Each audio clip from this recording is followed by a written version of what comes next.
Welcome back to Bridging the Gap and welcome back to Executive Decisions. We're actually on location here today with our county executive, Julie Giordano. Yeah, thanks for, actually this isn't really having me. I guess we both came here to the Republican headquarters. Yeah.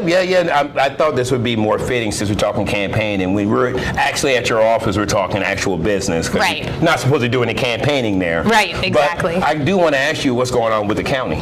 Yeah, so there's, a ton going on right now. So, gosh, where to even start? The budget just went into effect July 1st. Okay. So a lot of those things that we had put forward are now into play. So our employees are going to see their raises, at the end of this month.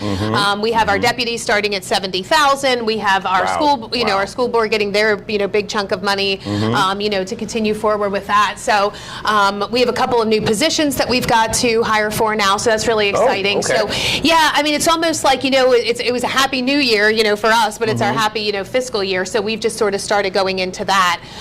So it's just sort of, getting everybody acclimated with the new, 27 budget and working towards that. So, we've had that going on. The Supreme Court decision came out with, temporary protected status. I had a meeting at Department of Homeland Security last week, which was very important for us. That legislation that was passed kind of prohibits law enforcement from speaking with ICE and Homeland Security, but that doesn't mean that I can't. And so we were taking advantage of that. And so we were getting some information directly from the correct people. So that was a big thing, especially because we do have a large Haitian population here. And there was a lot of questions that were asked of me in my office. And so, rather than me sort of guessing, it was kind of nice for us to be able to go forward and say, okay, what does this look like? What is going to be happening? But temporary protected status doesn't actually end until the end of this month. And so even though the Supreme Court decision came out, so it will be starting August 1st. So I do believe that we are going to have an increased ICE presence here. Whether that's good or bad or however you feel about it, I do feel that that is going to happen.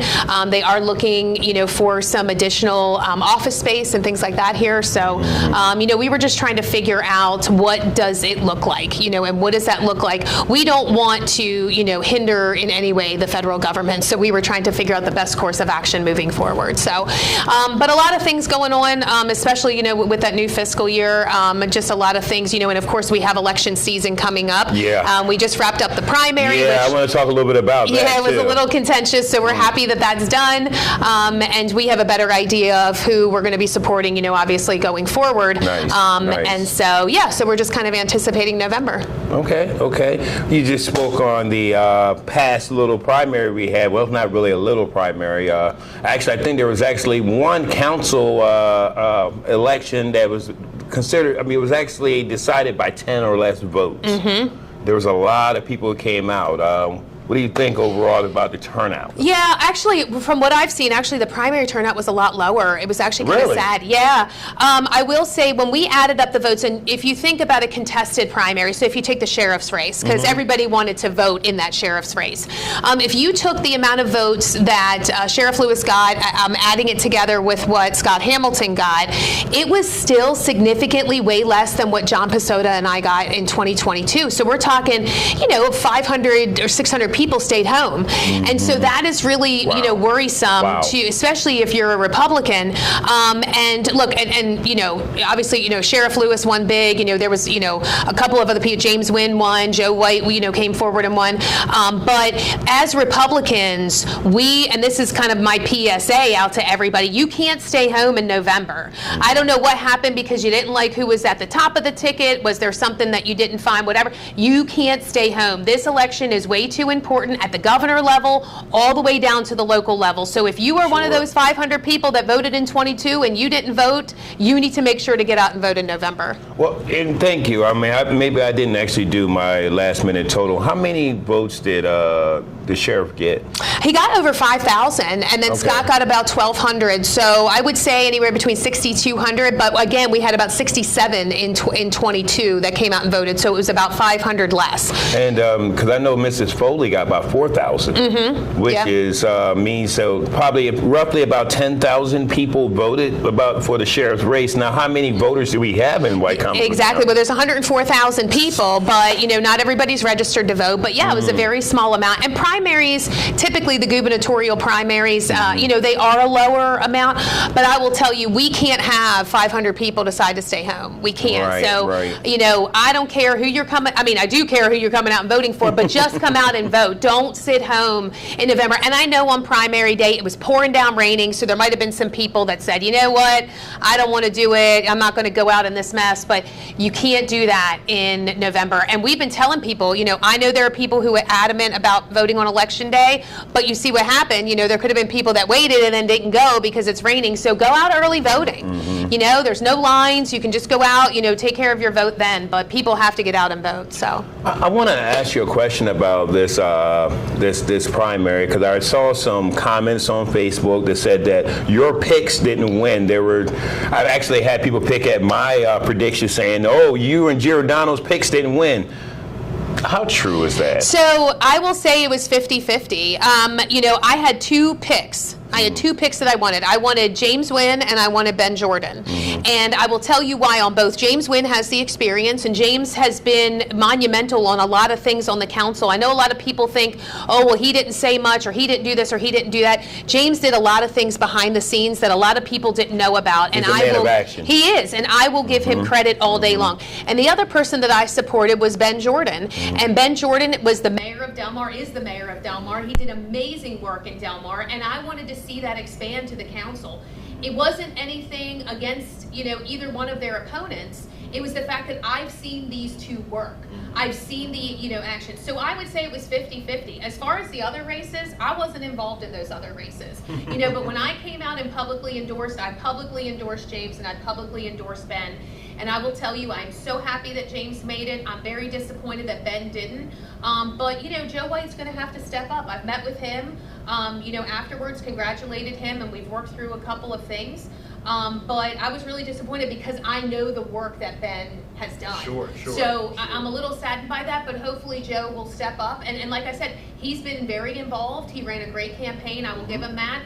And he's been, you know, he's actually, you know, come and asked me a couple questions about specific things. I've had him in my office about some things because it's important for him to have all of the information if he's going to be on council. All right, thank you. Now, of course, and I've spoke to you before, and if anybody went and looked at some of our past executive decisions, you did not choose a side for the sheriff's race. I absolutely did not. So now people are saying that your person didn't win. Was there anyone, and I know you can't say, did you feel like anyone attached themselves to the sheriff in order to, to get pushed into it? I think that there were people that definitely rode the coattails of Mike Lewis across the finish line.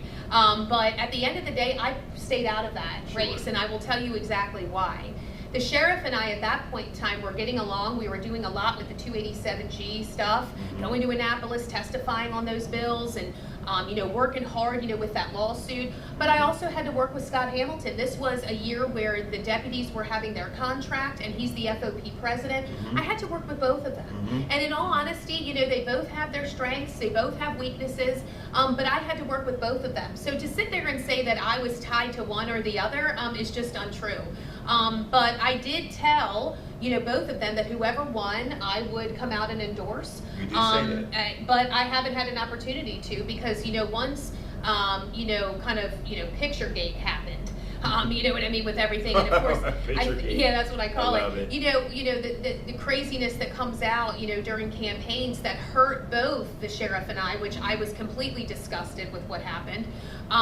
You know, that sort of put a damper on some things. So, you know, we're still trying to, you know, work through that. So. And that was just media, out-of-town media, taking half-truth. From what I understand, they came to you, asked you about something that was unrelated, then asked you a question out of nowhere, and then took half-truth to the sheriff. Yeah, they took what basically what happened was they talked about some cease and desist letter that never existed, and I said it never existed, and then he went to the sheriff and said that I was calling the sheriff a liar, and which was not true at all. All I was talking about was the specific letter, and then later on it came out that the cease and desist letter never even existed. So it was a very much Jerry Springer National Enquirer story with no evidence and no evidentiary support behind it, and it was just to hurt two Republicans in this county. And I really don't understand why. You know, him and I both were working so well together, trying to lead this lawsuit and working, you know, trying to figure out and navigate what the state government is doing,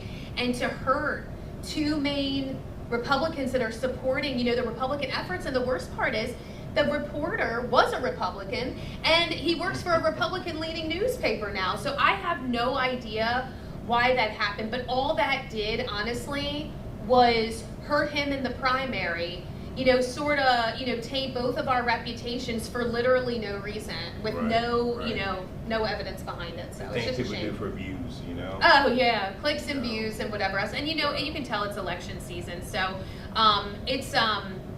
it definitely was very eye-opening for me. It definitely made me, you know, realize a couple of things, you know, and so we're just going to keep on keeping on, you know, throughout. And but I definitely think it ended up changing the course of a lot of things, maybe even for both of us. So.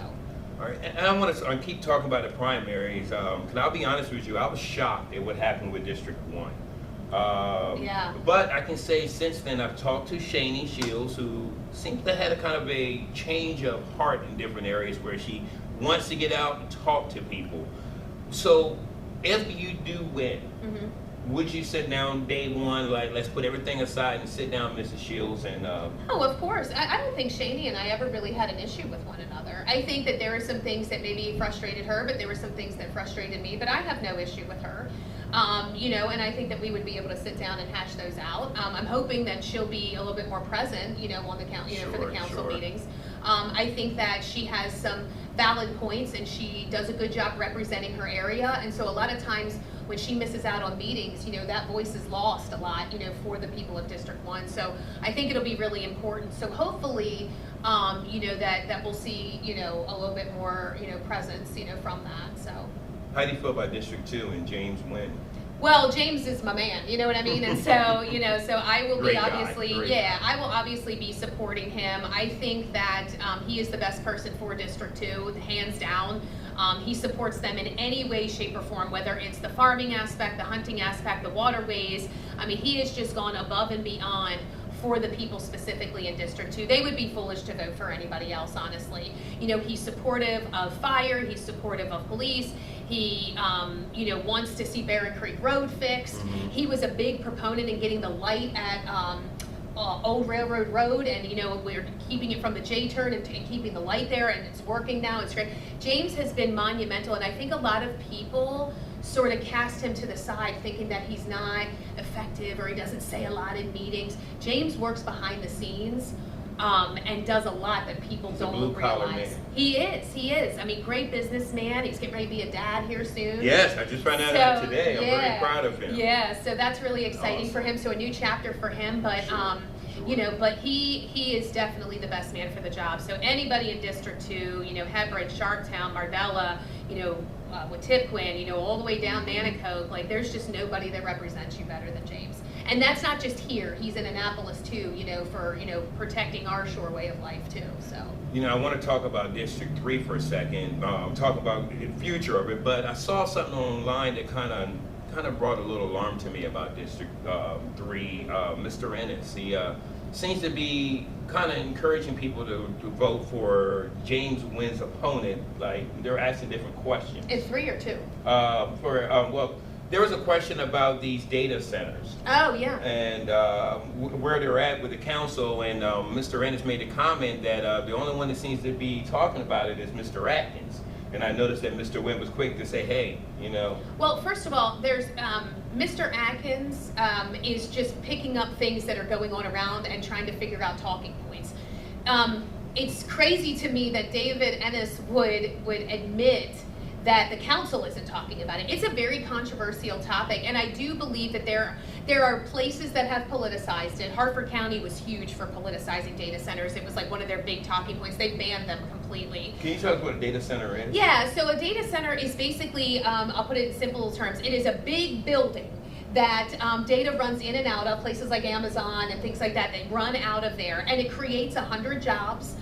You know, there are some benefits of it, and I'm not, but it takes a lot of infrastructure. And honestly, it was one of those things where we started seeing the question of data centers. People were asking, well, are you interested in potentially putting one down here on the shore? And we didn't know enough about them. And so we got some information. It takes a ton of infrastructure.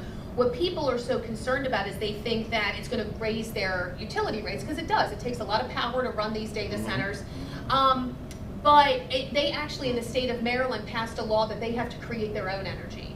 So your rates don't end up going up. However, but people don't want them in their backyard. They're huge eyesores. I mean, these buildings are massive, you know? They bring in a lot of revenue, they bring in a lot of jobs, but they bring in a lot of headache. And so I will tell you, where I stand with it is, I do, because there's so much unknown in Wacomico County. Again, we have water here, but we might not have the infrastructure to even do it. There's so many questions. I think it would behoove the council to put a moratorium on data centers just for right now until we get more information, if it's even plausible. I know So the it's good to have city, information first. yeah, the city I think just said that they can only be in industrial areas, which is a good thing. You know, if they're going to have them, industrial areas are where they need to be. But I think they're a very controversial topic, and I think until we have more information, I think the council could go ahead and pass legislation to do a moratorium. But they're the council. I mean, they have the ability to do that legislation. So I think there's supposed to be a work session the next I did August see, council yes, meeting. yes, I saw James did Yeah. post that. Yeah, so, you know, next meeting, I believe in August, first meeting in August, they're gonna do, you know, kind of a question and answer thing. I think they tried to get somebody from my staff to come over. I said, look, we're not equipped to do that. You need to get, like, you know, people from the Energy Administration to come and talk to you about it, to get the right information to make the right decision. Thank you. So. We need to bridge that gap, you Yes, know? yes. Wow. So, you know, maybe, I don't know, maybe this next administration, and you go into this next one, saying that you are reelected, you could get a public information officer, so this misinformation and people saying, well, only this person saying and that person will stop. Yeah, You know? it may be something that we look at. Right now, I think we're handling it You do a okay. great job, yeah. Yeah, we try communication. to. It would be kind of nice to have somebody. If we were to do a public information officer, we would probably combine it with something else. Sure. We have Whoever a- does it now for y'all does a great job. Yeah. AK, you know, she works with what she can. So when we try to get Fantastic. information out as quickly as possible, but if we were to do it, we would probably combine it with something else. But Sure. you know, that'll be down the road if we decide to do that. District 3. Yeah. We're going to talk a little bit about District 3. That's between Mr. Habakkuk Petition and Tony Hilligoss. I have concerns there. I really do. I know this is a brand new foreign minority district. I have concerns with that. I actually looked at, they actually do the ratio not based upon anything other than black and white. But anyway, have you talked to either one of them? I have met with Mr. Hilligoss. We've had lunch. Okay. He was, you know, asking just what to do election-wise, and you know how he should work this and how he should work that. The other gentleman, I've only met very briefly, so he hasn't asked to come meet with me or anything like that. I'm not really quite sure what the platform is for either one and what their goals are. My concern, yeah. I know Mr. Hilligoss, you know, his wife is very big in Habitat for Humanity, so I'm sure that there'll be some influence there as to what he wants. But they both seem Which like does very... bring concern to me again, Mayor. Yeah, I mean, they both seem like very nice gentlemen, but it will be very interesting to see. I just don't really, I haven't seen much literature out of them to really Sure, make an informed sure, decision, so. Sure. Okay. I mean, we're in the Republican headquarters. Does Mr. Hilligoss have any? I He's the have Republican not candidate. seen it. But however, I can say down Church Street, you have both signs. And Okay. I really hope that they are getting out. Now, let's move on to District 4. Mm-hmm. District 4, which was some shocks that happened during the. I did primary. endorse Bobby too. I forgot that I did endorse him. He was one of, and so Yeah, there's it's 2 out of three. 3. Yeah. 2 out of 3 that won. Okay. Actually 4 because I even endorsed Mike Howell, Hooch. So that was, you know, yeah. So I mean, we're at 3 out of 4 now. So I'm rocking at a 75%. That's not too bad. Yeah. But yeah, so District 4. I'm going to tell you. Obviously, the Republican side, Bobby Leaf, that's who we want. I'm really thrown by the other side. I can tell you why. Me too. I spoke with Aaron Guy, and I can tell you he's a great person. You've talked to him before. Yeah. Aaron will talk to anybody. Yeah. The person he went against, I can't tell you one person who's ever spoke to her. However, she won. A very narrow I margin. know. It's so unreal to me. I thought it was so crazy. He had signs out. People know who he is. You know, at least there's some name recognition. He works at Pohanka. He's involved in It was crazy to Sure, me. sure. I would have never have guessed that. So I'm not sure. And she actually, I did see somebody had showed me a post of hers where she touted the fact that she spent $0 and won. That was probably me. I put it out on one of my shows. Maybe, Yeah. Her post was a little clever, but yeah, I just, Impressive. I was just kind of like, wow, you know. And I think it was like 11 votes or something, 7 votes. I mean, it was close. Yeah. I was like, yeah, you could have thrown me for a loop on that one. So right. So I mean, we've never really. I don't know what her platform is, but we are still working towards getting one with Mr. Leith. What can you tell us about Mr. Leith? Yeah, so Bobby Leith, let me tell you something. He is a man of few words, so you're not going to catch him, jumping in front of a camera. But I will tell you, No kidding. This man, his heart is as big as an ocean. I am telling you. This man, first of all, he owns Fat Boys, and so he's a business owner. That's number one. And he's ran Fat Boys. He has some property and things like that. So like, he knows this community. Okay. He's very big in Redmonds. Okay. And I'll give you a perfect example. This is the type of man he is. I got a text from him today. He said, "What is your connection with the Humane Society?" And Okay. I said, well, I have a big connection. I said, we've given them the land for their new place. We've, put the 3.5 And then there's million. Bailey. Yeah, and I got Bailey from him or from them. And he literally said, I really want to do a fundraiser based on these dogs that they just seized in Sharptown. And I don't know what they That's need. awesome. Like, so can you connect me with somebody there? And that's what he just does. He wants, he tries to make the world better. And he will use every resource he can to do that. And so just such a good man. He saw it out there and was like, I want to help. I want to do that. And so, and I see that That's out of awesome. him. And this was even before he ran. So I don't want anybody to say, well, he's only doing it because he's running for council. No. He did this stuff before. Redmonds was doing things, book bags for kids filled with school supplies. Okay. He donates, Redmonds needed to do a fundraiser. He donated all of the crabs and seafood for them.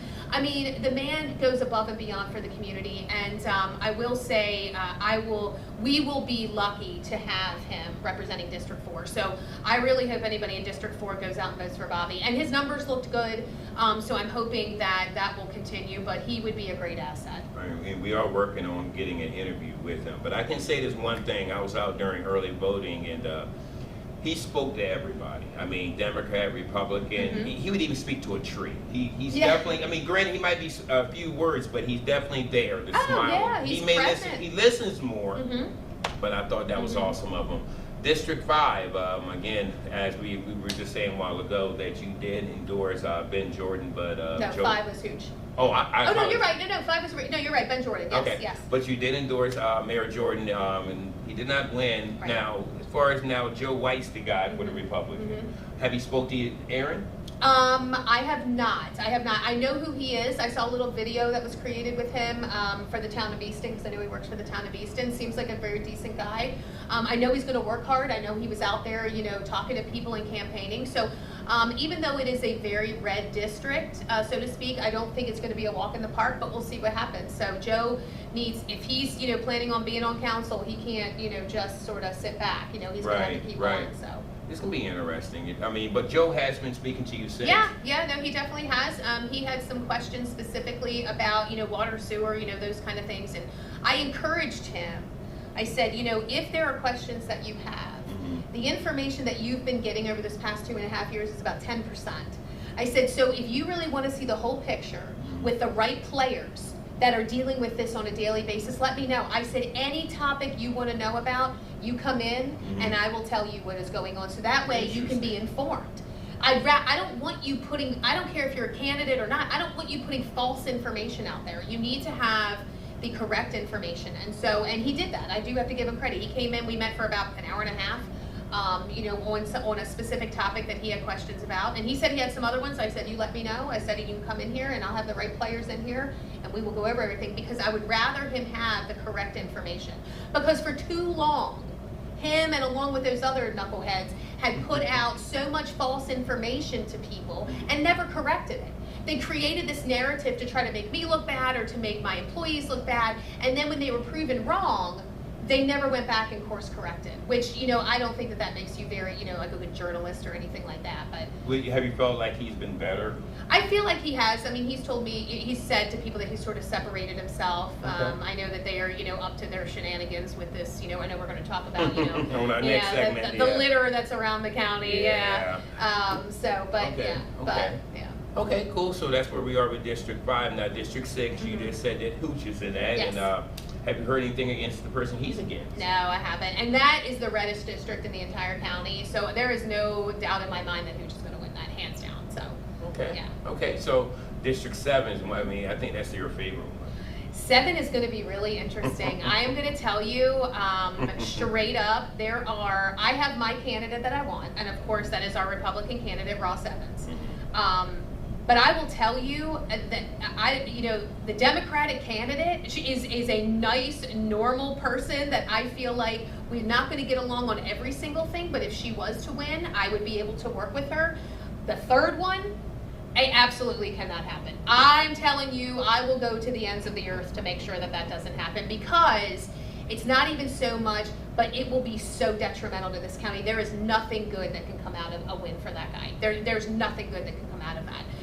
There have been too many things, and the 75 fake profiles, the nasty memes, the this, that, and the other, this stuff. I mean, we just don't need that nonsense on council. The other two are level-headed. One I agree with wholeheartedly. The other, like I said, we don't agree on a lot of policy, but they're normal individuals that actually have a platform, that actually are out there working and trying to do better in the community. And then you have another one who just creates chaos. And so therefore, again, I have no problem saying it. You know what I mean? Ross Evans, I endorse 1,000%. If Megan is to get in, I will be able to work with her. The other, that cannot happen. It cannot happen. Okay, we're still trying to work on getting Ross in for an interview. Yeah. I probably have zero chance of Mrs. Alton sitting down with me, but She might. You never know. She might. But it's interesting that that district before was District 4. Part of it was. Mostly. Yes, there was some of 2 and a little bit of 2 and a lot of 4. So the the person who's now the councilman there, is there one of those 3 that he's endorsing? I would assume, I haven't seen it yet, but I'm going to assume he would endorse Megan. I would assume that Josh would endorse Megan. But like I said, I haven't seen that yet. Both were endorsed by Governor Westmore. Megan was, and so was Josh. So I would assume, and I see a lot of their signs together, and they're both part of that Democratic Party. So I assume that he would endorse Megan. But I don't know. Okay. Well, that's on our districts. We're going to go ahead and end this segment because I want to move on to a separate segment talking about this picture here. They did a pretty good job. I know. I do like the picture. I mean, now you know I kind of like it. I might make a a T-shirt out of that picture. or a costume for a harvesting party or something. Yeah. But this is Bridging the Gap. We'll be right back with you.